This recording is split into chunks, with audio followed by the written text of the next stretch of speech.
नारळ फोडायची जी जागा होती, श्रीफळ जो वाढवायची जी जागा होती तेवढीच फक्त उंचावरती अशी घेतली वाढवायची जी जागा होती तेवढीच फक्त उंचावरती अशी घेतली होती, तोडली होती आणि 10-12 श्रीफळ आणले होते आणि प्रत्येकाने तो जागो घेणे श्रीफळ आणि जागा केलं शिंपला मारून जाऊन श्रीफळला कटलं.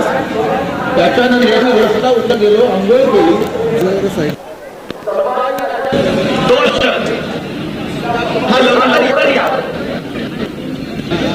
शिवाजी महाराजांचा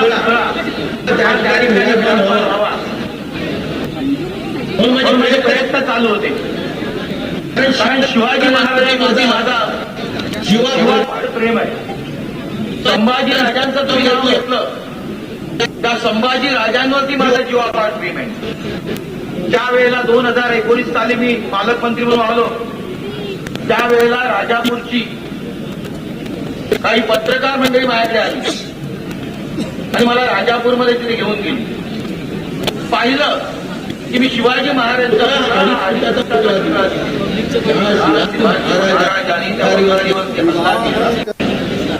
त्या वखारीच्या इथं शिवाजी महाराजांचा पुतळा हरित म्हटलं नाही. या ठिकाणी शिवाजी महाराजांचा पुतळा बसला, त्या लोकांना बोलवून घेतलं. ते तिथे आल्यानंतर त्यांनी सांगितलं आम्हाला बैठा पुतळा पाहिजे आणि मी शिरगावकरांना त्यांना सांगितलं डाळ हवा. प्लॅस्टर ऑफ पॅरिसची डाळ बनली, मोल्डिंग झालं, पुतळा घडवला गेला आणि नंतर ते आले, साहेब असा नको, आम्हाला अक्कलूट पाहिजे. अरे म्हटलं हा पुतळा काय करू मी आता? म्हटलं याला जे पैसे दिलेत मी, आणखीन तुम्ही सांगणार ते. म्हटलं एवढे कसे काय देऊ? साहेब बघा ना जरा. म्हटलं ठीक आहे, त्यांना नाराज करता आलं नाही आणि मग तो पुतळा मी माझ्या मातोश्रीच्या गेटच्या समोर बसवला त्यावेळेस आणि यांना म्हटलं नवीन करून देऊया. आणि मग 9.5 फुटाचा ब्रांजचा पुतळा त्या ठिकाणी राजापूरमध्ये बसवला गेला. हे प्रेम होतं माझं.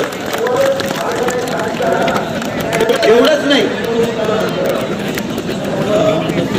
तर कसबा पेठेमध्ये गेलो, त्या ठिकाणी देखील बघितलं 2-1.5 फुटाचा संभाजी महाराजांचा, ज्या ठिकाणी संभाजी महाराजांना पकडलं गेलं आणि त्या ठिकाणी त्यांचा होळीचा हौद आणि वर 8x6ची जागा आणि त्या ठिकाणी 1.5-2 फुटाचा पुतळा. आणि म्हटलं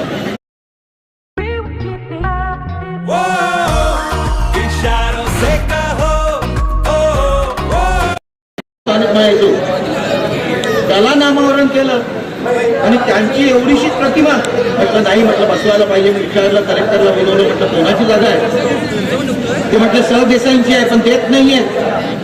म्हटलं कसं देत नाही, त्यांना बोलवा. 2 वेळा माझी त्यांच्याबरोबर बैठक झाली, ते नकार देत होते. सरदेसाई ज्यांच्या पोहाड्यामध्ये संभाजी राजांना पकडलं गेलं. मग एकदा रात्री मी 9 वाजता त्यांच्याकडे गेलो, त्यांना घेतलं आणि संगमेश्वर स्टेशन मधल्या हॉटेलमध्ये बसलो. म्हटलं गाडी आली का ती पकडूया, तोपर्यंत त्यांच्याशी बोलूया. म्हटलं बघा, मी तुम्हाला प्रेमाने सांगतोय की मला इथं संभाजी महाराजांचा पुतळा बसवायचा आहे आणि तो बसवणं अत्यंत गरजेचं आहे. प्रेमाने सांगितलं थोडं. मग कलेक्टरना, त्याच्यानंतर मी गेलो निघून, कलेक्टरना सांगितलं, म्हटलं आता नाक दाबा, नाक दाबायला. आणि त्या ठिकाणी 9.5 फुटाचा संभाजी महाराजांचा पुतळा बसवण्याचे प्रयत्न केले. अजून थांबायचं. मग संभाजी महाराजांचा पुतळा कसा असावा? त्यावेळेला संभाजी महाराज ही सिरियल चालली होती, कोलेंची, अमोल कोलेंची. म्हटलं त्यांचं जे गेटअप आहे, मी त्यांना फोन केला, स्वराज्य रक्षक संभाजी, मी त्यांना फोन केला.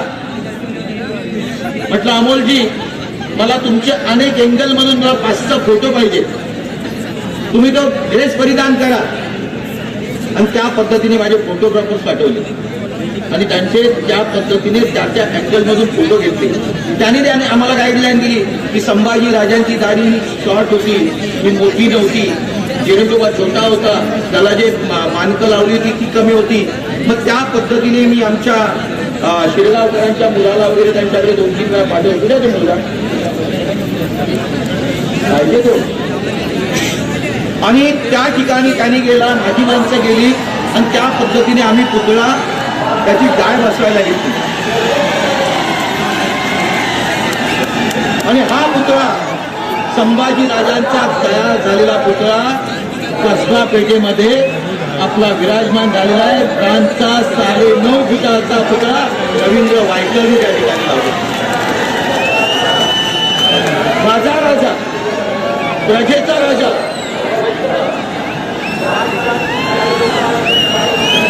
आणि त्या पद्धतीने नंतर आलं दापोली. दापोलीच्या इथं देखील पुतळा पाहिजे होता. त्या लोकांनी विनंती केली, 1 कोटीचा मी निधी दिला, आमचं ब्युटिशियन चालू करा. आणि रामदास कदम साहेबांनी CSR फंडातून त्या ठिकाणी बसवलं. आणि मग इथं या ठिकाणी तुमची काही लोक आली, त्यांची नावं घेणं गरजेचं आहे. आणि ती घेतली नाही तर हा कार्यक्रम पूर्ण होणार नाही. त्यामध्ये आमचे सचिन कदम हे सर्वांना घेऊन यायचे, सदानंद चव्हाण, विनोद खंद्रे, बाळा कदम, शशिकांत मोदी, माधुरी मोठे, रामशेव शेट्टी, शहनाज शाह, हे माझ्याकडे प्रकाश देशपांडे, ही सर्व मंडळी यायची. आणि पुतळ्याचं असं ठरलं की अश्वारूढ करायचा, पण त्याची तलवार कशी असावी त्याच्यावरती 4-5 वेळा चर्चा.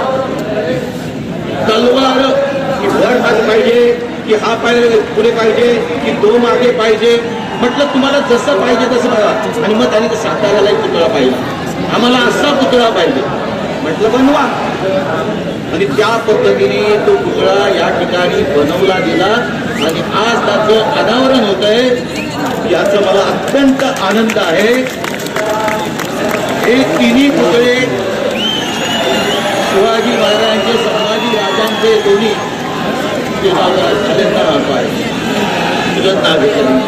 हे मी माझ्या स्वखर्चाने दिलेले आहे. हा माझा राजा आहे, हा जनतेचा राजा आहे. आणि त्या वेळेला कार्यक्रमाला मला मुद्दामून तुम्ही बोलवलं. काही वेळेला दापोलीच्या वेळेला आम्हाला बोलवलं नाही. का बोलवलं नाही बाबा? करायचं आम्ही कला संचलनाची परमिशन, कारण माझ्याकडे ते खातं होतं, त्यामुळे ती काय द्यायला मला परवानगी लागत नव्हती. मी सर्वांच्या परमिशन मी दिल्या, सर्वांना निधी मी दिला, उदयाचा खत मी उचललोय, बोलवायचं ठीक आहे.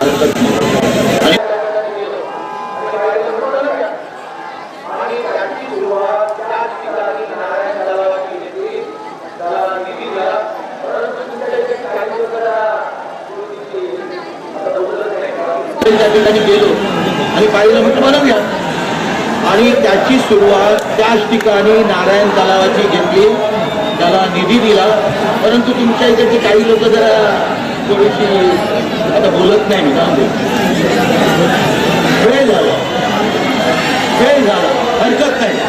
परंतु आज तो नारायण तलाव त्या ठिकाणी मी मोठा केला होता, आज तो देखील सुंदर असा आत्ताच्या पालकमंत्र्यांच्या माध्यमातून, निकमजी आपल्या माध्यमातून, भास्करजी आपल्या माध्यमातून हा पूर्णत्वाला नेतोय, याचा मला अभिमान आहे. परंतु उशीर झाला याचं देखील खेद आहे. का चांगली कामं होऊ नये? चांगली कामं झाली पाहिजे आणि त्याला सर्वांनी, कोण कुठल्या जातीचा, कोण कुठल्या धर्माचा, कोण कुठल्या पक्षाचा, हे कुठेही कामामध्ये आणू नका. त्याने तुमचा विकास होत नाही आणि होणार नाही. आणि म्हणून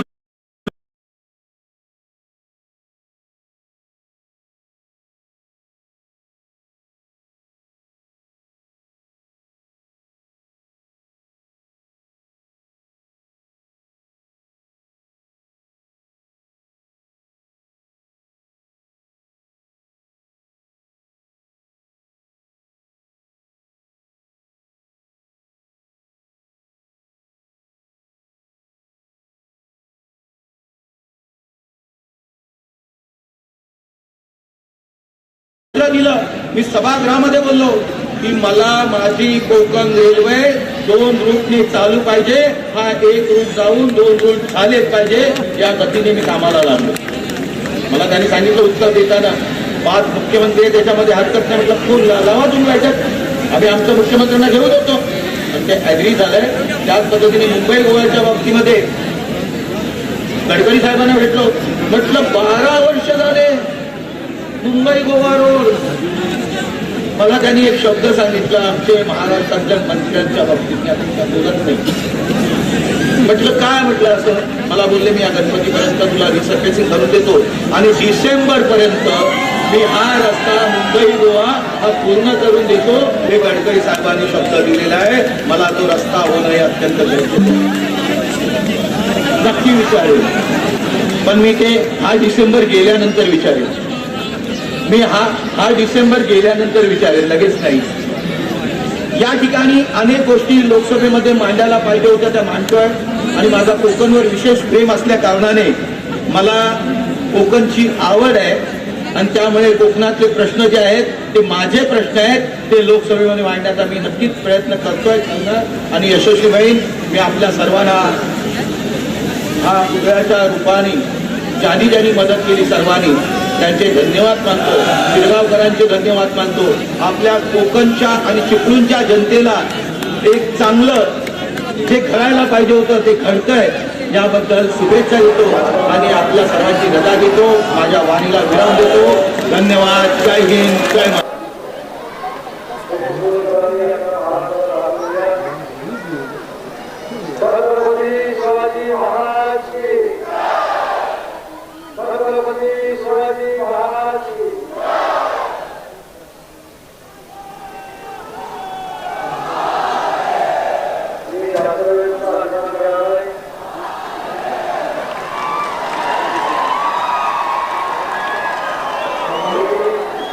Thank you.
350वा राज्याभिषेक सोहळा होत असताना मी रायगड जिल्ह्याचा पालकमंत्री होतो, हा माझ्या दृष्टीनं भाग्याचा क्षण आहे. छत्रपती संभाजी महाराजांचा या ठिकाणी उल्लेख झाला. छत्रपती संभाजी महाराजांचा महाराष्ट्रातला सगळ्यात उंच पुतळा आम्ही रत्नागिरीमध्ये उभा करू शकलो, हा देखील माझ्यासाठी भाग्याचा क्षण आहे.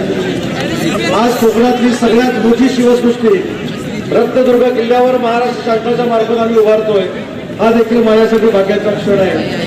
आणि आज चिपळूणमध्ये मी पालकमंत्री असताना मी माझं भाग्य समजतो की 50 वर्षाचं स्वप्न चिपळूणवासियांचं शिवसृष्टीचं हे साकार होत आहे, हे माझं मी भाग्य समजतो. त्याच्यामुळे तुमचा जो उत्साह आहे हा शिवप्रेमींचा उत्साह आहे, याची मला पूर्ण कल्पना आहे. याच्यामध्ये कुठचा पक्ष नाही, कुठचा धर्म नाही, कुठची जात नाही आणि कुठेही मतभेद नाही. आज माझ्या बाजूला मागे उभे असले जर आपण बघितले आणि हा फोटो उद्या जर पब्लिश झाला तर कोण कोणाच्या पक्षामध्ये प्रवेश करतोय असं एक चित्र निर्माण होईल. पण हे कुठं घडू शकतं? सगळे पक्ष स्वतःचे राजकीय जोडे बाजूला ठेवून फक्त छत्रपती शिवाजी महाराजांसाठी एकत्र येऊ शकतात. हा संदेश हा चिपळूणवासियांनी नुसत्या महाराष्ट्राला नाही तर अख्ख्या देशाला दिलेला आहे. आणि जाता जाता एकच उदाहरण फक्त सांगतो. मी माझ्या एका इंडस्ट्रीयल कॉन्फरन्ससाठी व्हिएतनामला गेलो होते. त्या दिवसात ज्याचा उल्लेख आपण केला, व्हिएतनाम आणि अमेरिका हे फार मोठं युद्ध अनेक दिवस चालू होतं आणि त्याच्यानंतर व्हिएतनामनं अमेरिकेला सांगितलं की काही काळ युद्ध थांबवणं गरजेचं आहे आणि ज्याला आपण तह म्हणतो तो तह केला. आणि त्या तहाच्या कालावधीमध्ये जर व्हिएतनामनं कोणाचा अभ्यास केला असेल तर तो छत्रपती शिवाजी महाराजांच्या गनिमिकावाचा अभ्यास केला. पुन्हा एकदा ते युद्धाला सामोरे गेले आणि छत्रपती शिवाजी महाराजांचा अभ्यास करून व्हिएतनामनं ते युद्ध जिंकलं. हा इतिहास जगाच्या पाठीवर छत्रपती शिवाजी महाराजांचा आहे. आणि म्हणून आपल्या सगळ्यांचं मनापासून पालकमंत्री या नात्याने स्वागत करतो आणि विनंती एवढीच करतो की छत्रपती शिवाजी महाराजांनी जो समतेचा राजमार्ग आपल्यासाठी आखून ठेवलेला आहे त्याचा आदर्श आणि त्याचं अनुकरण करण्याचा प्रयत्न भविष्याच्या कालावधीमध्ये या पुतळ्याकडे बघून आपण सगळ्यांनी करावा एवढीच विनंती करतो. तुमच्या मनातली इच्छा कमी भाषण करून मी पूर्ण केलेली आहे, त्याबद्दल मला आपण धन्यवाद द्यावे ही देखील विनंती करतो आणि थांबतो. आता आपण आता त्या क्षणात आलेलो आहोत. त्या क्षणाची आपण अतिशय वाट पाहत आहोत. या ठिकाणी आपण प्रत्यक्षात लोकार्पण सोहळा या ठिकाणी पार पाडणार आहोत. आपल्या सर्वांना विनंती आहे, खरं तर आपल्याला मी स्वरूप सांगतो. खरं तर यानंतर एकच छत्रपती शिवाजी महाराजांची गारद होईल. त्यानंतर 3 वेळा छत्रपती शिवाजी महाराजांची घोषणा दिली जाईल. त्यानंतर आदरणीय उदय साहेब यांच्या शुभास्ते हा लोकार्पण होईल. आपल्याला डिजिटल पद्धतीनं आधुनिक तंत्रज्ञानानं आपल्याला हा लोकार्पण झालेला पाहायला मिळेल. आणि छत्रपती शिवाजी महाराजांच्या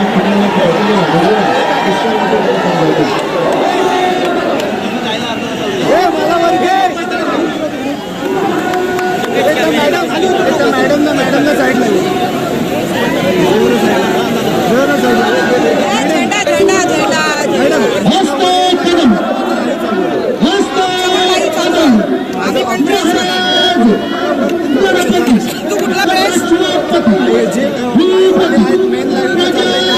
सगळे बस म्हणून मला हे बंद कर.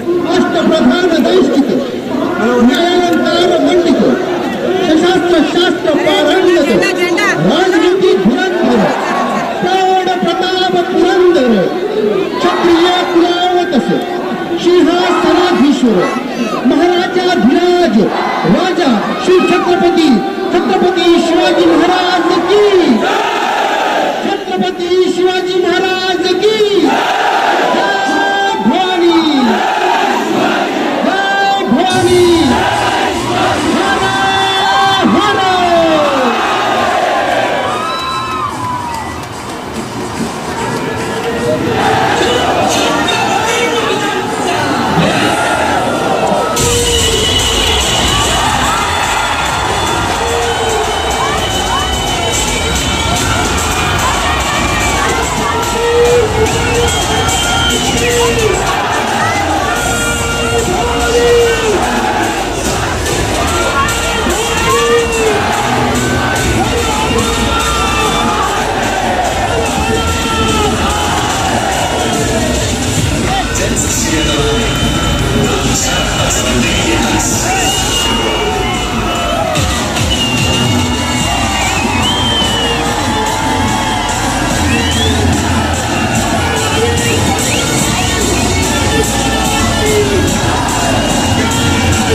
त्याच शिक्षणातून याची देखील आठवण आहे.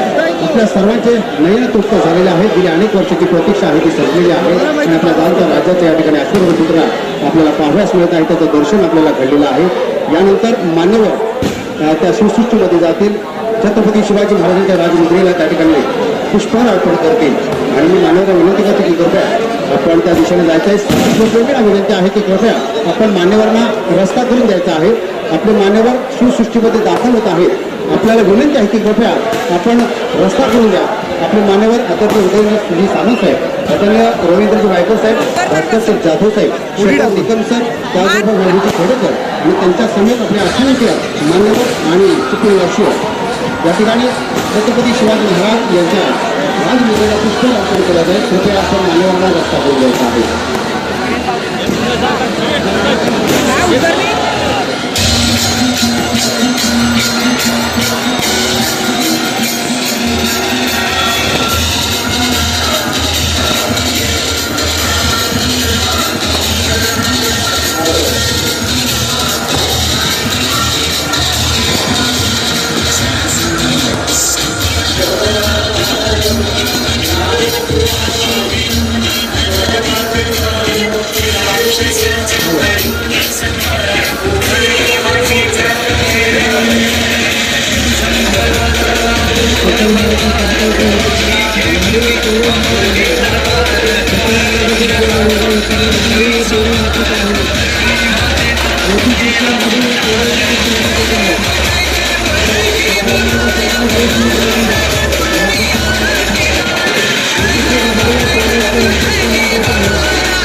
छत्रपती शिवाजी महाराजांच्या संग्रहाचा सारखा रोजिका या सगळं पाहायला मिळत आहे.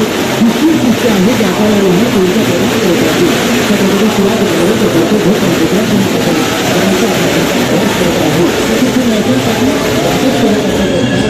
विश्वसृष्टी आहे.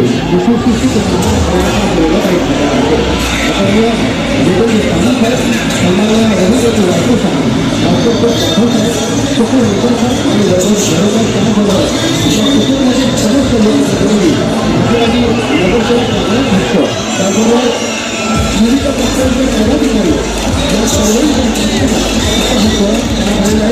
मोठ्या संख्येने उपस्थित राहिले सर्व शिवपती सर्व कुटुंबाचे आपण सर्व महाराष्ट्र मराठी भाषेच्या महाराष्ट्राचे छत्रपती शिवाजी महाराज यांच्या ऐतिहासिक स्थळातून साक्षी झालेला आहात. चिपळूण नगरपालिकेत गेले अनेक दिवस परिश्रम घेऊन अतिशय अनेक मिनिटाचं नियोजन करून पावसाच्या धारा परंतु हा कार्यक्रम आणि साक्षीनं हा याचा परिपूर्ण सोहळा संपन्न झालेला आहे. आदरणीय विजयजी सावंत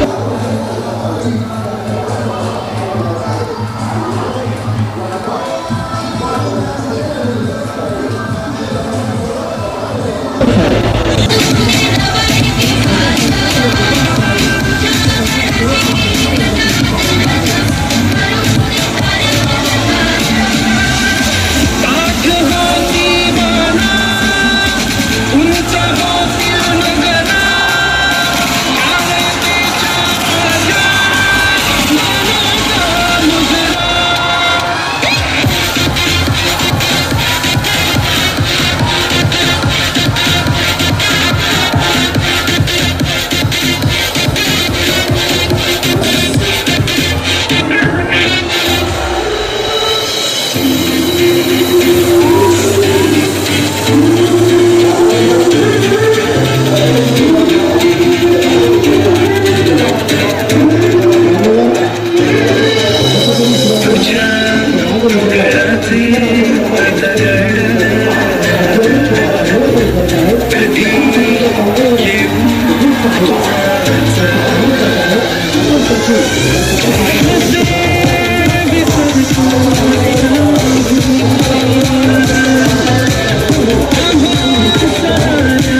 संस्थातर्फे मोतीचूर लाडू व पेढ्यांचे वाटप करण्यात येत आहे. बिलाल पेंट्सच्या बाहेर टेम्पोमधून मोतीचूरचे लाडूचे वाटप करण्यात येत आहे.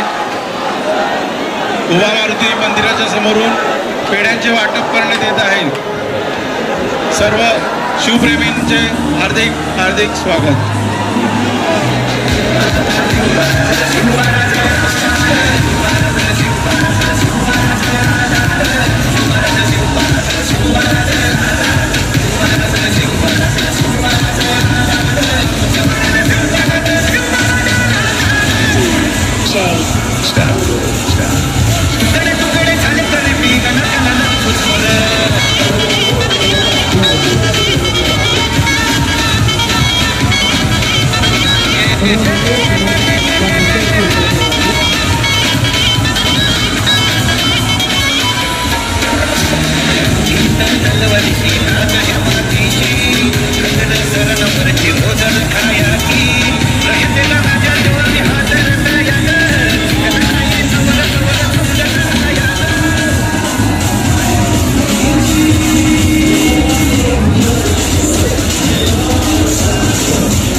सर्व मान्यवरांना विनंती करतो की त्याचा आपण सन्मानपूर्वक पुण्याचा मुद्द्यावर करायचा आहे. सर्व मान्यवरांना विनंती करतो की सन्मानपूर्वक प्रस्ताव घ्यायचा आहे. आपल्या सर्वांच्या उपस्थितीमध्ये आपल्या मान्यवरांच्या उपस्थितीमध्ये आपल्याला काही विशेष सत्कार या ठिकाणी करायचा, विशेष सन्मान करायचा आहे. ज्यांच्या परिश्रमातून, ज्यांच्या कौशल्याने, ज्यांच्या योगदानातून हे संपूर्ण शिवसृष्टी आपल्याला मिळत आहे. अशा काही कलावंतांना, काही आर्किटेक्ट किंवा काही महत्त्वपूर्ण व्यक्तीचा आपण या ठिकाणी वैयक्तिक असा सन्मान करणार आहोत. मी पुन्हा आदरणीय विजयजी सामंत साहेब, आदरणीय रवींद्रजी वायकर साहेब, आदरणीय डॉक्टर जाधव साहेब, आदरणीय सुंदर निकम सर, आदरणीय संजय खेडेकर आणि आपण सर्व